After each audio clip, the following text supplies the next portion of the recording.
I'm a student here at JTech, and today I'm going to show you how to use a micrometer and a dial indicator. So first things first is I'm going to show you the parts to the micrometer. This right here is the frame. You can see we're working with a 0 to 1 inch micrometer. This little point right here is the anvil. That's the part that's going to be stationary. Here's your spindle. That's the part that's going to spin and lock into your measurement. Here's the lock for the spindle. Then here you have the barrel, which will have a couple various readings. I'll show you how to use that. Here's your sleeve, and then right here is the ratchet. And once you reach your maximum point, your ratchet will start clicking, and that's when you know you're good for your to take your measurement. So we're going to go ahead and put this on here. And here you can hear the ratchet clicking. That means you're maxed out. So you want to lock your spindle.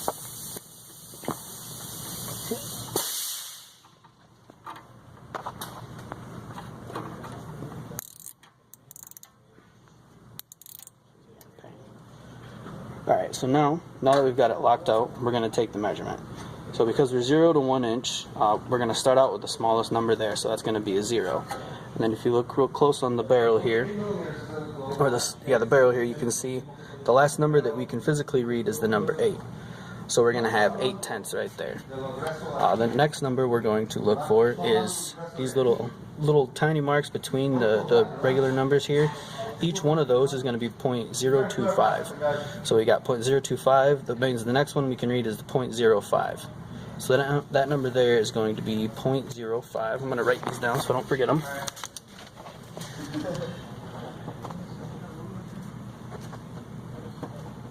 And then the next number is going to be right here where this line comes across and meets on our sleeve. You can see we've got the number 20, so we have 21, 22, and we don't reach the 23, so our measurement there is going to be 0.022. And the very last number that we're going to have is going to be where the two lines meet up from the barrel and the sleeve. Here you can see it's going to be this line right here, which is the number 5. So that is the number that is going to go in our 10,000th digit. 05. So if you bring the camera up here, please, LJ. You can see that when we add all of this together, our measurement is going to be 0.0.8725. It would have to be. Alright, so now that we use the micrometer, I'm going to show you a little bit about the dial indicator. So first I'm going to name off all the parts right here. So this little spinny part right here that has the measurements on it, that's called the bezel. This little guy right here is the bezel micrometer. So I'm going to show you the dial indicator now. Dial indicator is used to measure runout on your rotor. So first I'm going to explain what each piece is on the dial indicator. This spinny part right here is the bezel. It allows you to center or zero out your reading. This little knob right here is your bezel clamp, and that stops the bezel from moving while you're taking a measurement.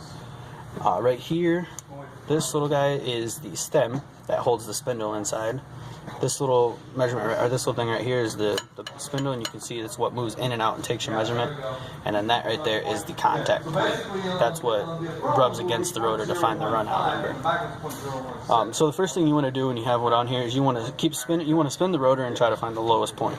Once you find the lowest point, what you want to do is you want to get your bezel and get the 0 right on the needle indicator right there.